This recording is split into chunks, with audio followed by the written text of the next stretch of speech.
ನಾವು ಈ ಪ್ರಾಥಮಿಕ ಶಾಲಾ ಶಿಕ್ಷಣವನ್ನು ಪಡೆಯುವಾಗ ಆವಾಗ ಸರ್ಕಾರಿ ಕಿರಿಯ ಪ್ರಾಥಮಿಕ ಶಾಲೆ ಮತ್ತು ಸರ್ಕಾರಿ ಹಿರಿಯ ಪ್ರಾಥಮಿಕ ಶಾಲೆ ಅಂತಿತ್ತು. ಸರ್ಕಾರಿ ಕಿರಿಯ ಪ್ರಾಥಮಿಕ ಶಾಲೆ 1 ರಿಂದ 4 ಮತ್ತು ಹಿರಿಯ ಪ್ರಾಥಮಿಕ ಶಾಲೆ ಅಂದರೆ 5 ರಿಂದ 7 ಇತ್ತು. ಆದರೆ ಅದಕ್ಕೆ ವಿದ್ಯಾರ್ಹತೆ ಇತ್ತು. ಮೊದಲು SLC TCH ಇತ್ತು, ಅದಾದಮೇಲೆ PUC TCH ಆಯಿತು, ಅದಾದಮೇಲೆ TCH DED ಅಂತ ಮಾಡಿದ್ದಾರೆ ಸಭಾಪತಿಗಳೇ. ಆದರೆ ರಾಷ್ಟ್ರೀಯ ಶಿಕ್ಷಕರ ಶಿಕ್ಷಣ ಮಂಡಳಿ 23 ಆಗಸ್ಟ್ 2010ರಲ್ಲಿ ಪ್ರಾಥಮಿಕ ಶಿಕ್ಷಣದಲ್ಲಿ ಶಿಕ್ಷಕ ನೇಮಕಾತಿಗೆ 1 ರಿಂದ 5 ಮತ್ತು 6 ರಿಂದ 8 ಆಯಿತು ಮಾನ್ಯ ಸಭಾಪತಿಗಳೇ. ಅದು 2010ರಲ್ಲಿ ನಿರ್ಧಾರ ಆದಮೇಲೆ ನಮ್ಮ ರಾಜ್ಯ ಸರ್ಕಾರ 2017ರಲ್ಲಿ ಜಾರಿಗೆ ಬಂತು. ಅದನ್ನು 2016ಕ್ಕೆ ಪೂರ್ವಾನ್ವಯವಾಗಂತೆ ಹೊಸ C&R ರೂಲ್ ತಂದರು ಮಾನ್ಯ ಸಭಾಪತಿಗಳೇ. ಯಾರು 20-30 ವರ್ಷಗಳ ಕಾಲ ಸುದೀರ್ಘವಾಗಿ ಸೇವೆಯನ್ನು ಮಾಡಿದ್ದಾರೆ, 5, 6, 7, 8ಕ್ಕೆ ಬೋಧನೆ ಮಾಡಿದ್ದಾರೆ, ಅವರಿಗೆ ಹೊಸ C&R ರೂಲ್ ಅಂತ ಒಂದು ಹಣೆಪಟ್ಟಿಯನ್ನು ಕಟ್ಟಿ ಡಿಪ್ರಮೋಟ್ ಮಾಡಿದ್ರು ಅಧ್ಯಕ್ಷರೇ ಸಭಾಪತಿಗಳು. ಡಿಪ್ರಮೋಟ್ ಅಂದರೆ ಇವ್ರು ಏನು ಹೇಳ್ತಾರೆ, ನಾವು ಮಾಡಿಲ್ಲ ಅಂತಾರೆ. ಯಾರು ಇದುವರೆಗೂ ನಾವೆಲ್ಲ ಶಿಕ್ಷಣ ಪಡ್ಕೊಂಡು ಬಂದಿದ್ದೀವಿ, IAS ಆಫೀಸರ್ಸು IPS ಆಫೀಸರ್ಸ್ ಆಗಿದ್ದಾರೆ, ರಾಜಕಾರಣಿ ಆಗಿದ್ದಾರೆ, ಅವರೆಲ್ಲ ಅದೇ ರೀತಿಯಲ್ಲಿ ಓದ್ಕೊಂಡ್ಬಂದರು. ಈಗ ಇವರು ಹೊಸ C&R ರೂಲ್ ತಂದುಬಿಟ್ಟು ಏನು ಮಾಡಿದ್ದಾರೆ ಸಭಾಪತಿಗಳೇ, ನೀವು ಇನ್ನು ಮೇಲೆ 1 ರಿಂದ 5ಕ್ಕೆ ಪಾಠ ಮಾಡಬೇಕು, 6 ರಿಂದ 8ಕ್ಕೆ ಪಾಠ ಮಾಡಬಾರ್ದು ಅಂತ ಹೇಳ್ತಾರೆ. ಯಾರನ್ನ ಇವರು ಆಯ್ಕೆ ಮಾಡಿದ್ದಾರೆ ಅಂದರೆ ಯಾರು ಡಿಗ್ರಿ ಆಗಿದ್ದಾರೆ ಅವ್ರನ್ನ ಇವರು ಆಯ್ಕೆ ಮಾಡಿದ್ದಾರೆ ಈಗ ಹೊಸ C&R ರೂಲ್ ಪ್ರಕಾರ. ಆದರೆ 25-30 ವರ್ಷ 15 ವರ್ಷ ಸರ್ವಿಸ್ ಆಗಿರ್ತಕ್ಕಂಥವ್ರು BA B.Ed ಮಾಡಿದ್ದಾರೆ, MA B.Ed ಮಾಡಿದ್ದಾರೆ, PhD ಮಾಡಿದ್ದಾರೆ. ಇವರು ಹೊಸ ಕಾನೂನನ್ನು ತಂದುಬಿಟ್ಟು ಅವ್ರಿಗೆ ಡಿಪ್ರಮೋಟ್ ಮಾಡಿಬಿಟ್ರೆ ಇದು ಯಾವ ನ್ಯಾಯ ಸಭಾಪತಿಗಳೇ? ಸುಮಾರು ಇದು ಆಗಿ 8 ವರ್ಷ ಆಗಿದೆ. ಸತತವಾಗಿ ಹಲವಾರು ಮಂತ್ರಿಗಳೆಲ್ಲ ಮನವಿ ಮಾಡ್ತಾ ಇದ್ದಾರೆ, ಯಾವುದೇ ಇದರಿಂದ ಫಲಪ್ರದ ಆಗಲಿಲ್ಲ. ಈಗ 2 ಇಲ್ಲಿ ಗುಂಪುಗಳಾಗೋಗಿದ್ದಾವೆ. ಒಂದು GPT ಶಿಕ್ಷಕರು, ಒಂದು PhD ಶಿಕ್ಷಕರು. ಈ GPT ಅವ್ರು ಏನು ಮಾಡಿದ್ದಾರೆ ಸಭಾಪತಿಗಳೇ, ನಮಗೆ ಹೈಸ್ಕೂಲ್ ಪ್ರಮೋಷನ್ಗೂ ನಮಗೆ ಬೇಕು ಮತ್ತು ಈ HM ಪ್ರಮೋಷನ್ಗೂ ನಮಗೆ ಬೇಕು ಅಂತ ಕೋರ್ಟಿಂದ ಸ್ಟೇ ತಂದಿದ್ದಾರೆ. 2 ಲಕ್ಷ ಶಿಕ್ಷಕರಿಗೆ ಯಾವುದೇ ಪ್ರಮೋಷನ್ ಇಲ್ದಿರ ಅವರು ಪಾಪ ಜಾತಕ ಪಕ್ಷಗಳಂತ ಕಾಯ್ತಾ ಇದ್ದಾರೆ. ಸನ್ಮಾನ್ಯ ನಮ್ಮ ಎಲ್ಲ ಶಿಕ್ಷಕರು ಫ್ರೀಡಮ್ ಪಾರ್ಕಲ್ಲಿ ಒಂದು 60,000 ಜನ ಸೇರಿ ಒಂದು ಸ್ಟ್ರೈಕನ್ನು ಮಾಡಿದ್ರು.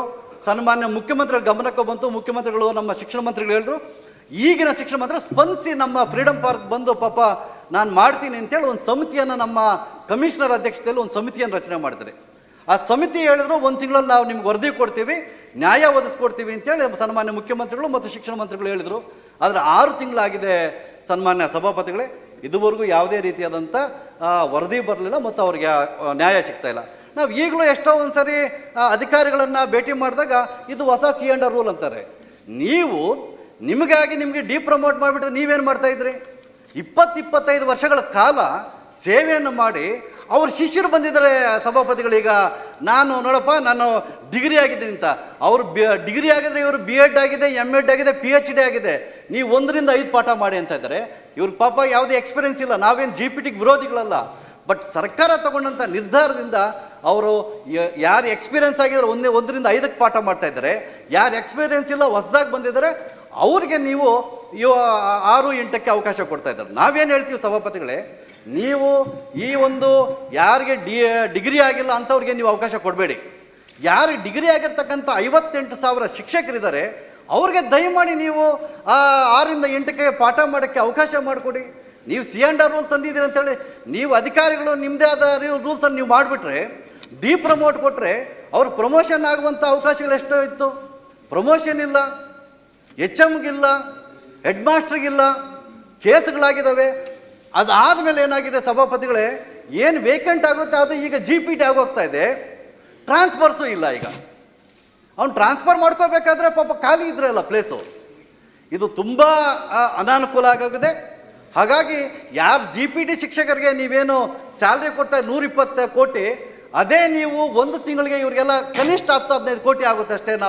ನೀವು ಸ್ಯಾಲ್ರಿ ಇವ್ರಿಗೆ ಫಿಕ್ಸ್ ಮಾಡಿ ಒಂದು ಪ್ರಮೋಷನ್ ಕೊಡಿ, ಪದೋನ್ನತಿಯನ್ನು ಕೊಟ್ಟು ಪದನಾಮೀಕರಿಸಿ ಅಂತೇಳಿ ಮಾನ್ಯ ಮುಖ್ಯಮಂತ್ರಿಗಳಲ್ಲಿ ವಿನಂತಿ ಮಾಡ್ಕೊತಾ ಇದ್ರಿ. ತಾವು ಈಗಾಗಲೇ ಒಂದು ಸಭೆಯನ್ನು ಮಾಡಿದಿರ, ಧನ್ಯವಾದಗಳು. CM ಅನ್ನು ಒಪ್ಪಿದ್ದಾರೆ. ಮತ್ತೆ ಕಾನೂನು ಇಲಾಖೆಗೂ ಸಹ ತಾವು ಪತ್ರವನ್ನು ಬರೆದಿದ್ದಾರೆ, ನಮ್ಗೆ ಅಭಿನಂದಿಸ್ತೀನಿ. 8 ವರ್ಷದಿಂದ ಆಗದೆ ಇರೋದಕ್ಕೆ ಪ್ರಯತ್ನ ಪಟ್ಟಿದ್ರ, ದಯಮಾಡಿ ಇದು ಒಂದು ತಿಂಗಳೊಳಗಡೆ ನಮ್ಗೆ ಆರ್ಡರ್ ಮಾಡಿಕೊಡ್ಬೇಕು ಅಂತ ವಿನಂತಿ. ದಯಮಾಡಿ ಮಾನ್ಯ ಅಧ್ಯಕ್ಷ ಹಿಂದೆ ಏನು ಅಂತಂದರೆ 1ನೇ ಕ್ಲಾಸಿಂದ 7ನೇ ಕ್ಲಾಸು 8ನೇ ಕ್ಲಾಸ್ವರೆಗೂ ಕೂಡ ಯಾರು ಈ GPT ಟೀಚರ್ಸ್ ಇರ್ಬೋದು ಮತ್ತು D.Ed ಮಾಡಿದವ್ರು ಇರ್ಬೋದು, ಒಟ್ಟಿಗೆ ಇದು ರಿಕ್ರೂಟ್ಮೆಂಟ್ ನಡೀತಾ ಬಂದೈತೆ, ನಿಮ್ಗೆ ಗೊತ್ತು ಇದೆಲ್ಲ. ಆದರೆ 2016 ನಂತರ ಏನು ಒಂದು ತಂದುಬಿಟ್ಟು GPT ಅವ್ರನ್ನ ತಂದು ಅಂದರೆ ಗ್ರಾಜ್ಯುಯೇಟ್ ಟೀಚರ್ಸ್ ಅಂತ ರಿಕ್ರೂಟ್ಮೆಂಟ್ ಮಾಡಿಬಿಟ್ಟು 6th 7th 8th ಹಾಕಿದ್ದಾರೆ.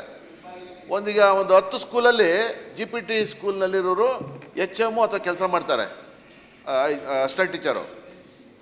ಎಲ್ಲಿ ಇಲ್ವೋ ಮೊದಲ್ಯಾರು ರಿಕ್ರೂಟ್ಮೆಂಟ್ ಆಗೋದು ಅವರೇ ಮಾಡ್ತಾವ್ರೆ, ಈಗ ಅವರೇ ಕಂಟಿನ್ಯೂ ಮಾಡ್ತಾ ಇದ್ದಾರೆ. ಟ್ರಾನ್ಸ್ಫರ್ ಮಾತ್ರ ಅಲ್ಲಿ ಕೊಡಲ್ವಂತೆ,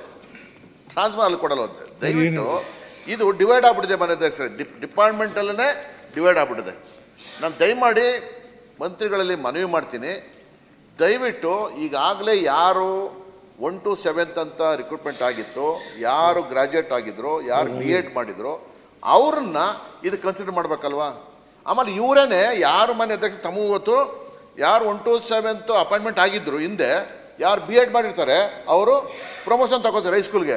ಈಗೇನಾಗಿದೆ ಗೊತ್ತೇನೋ, ಅವ್ನು B.Ed ಮಾಡಿರಲಿ, M.Ed ಮಾಡಿರಲಿ, MA ಮಾಡಿರಲಿ, M.Com ಮಾಡಿರಲಿ, ಅವ್ನು ಟ್ರಾನ್ಸ್ಫರೇ ಇಲ್ಲ ಅವನಿಗೆ.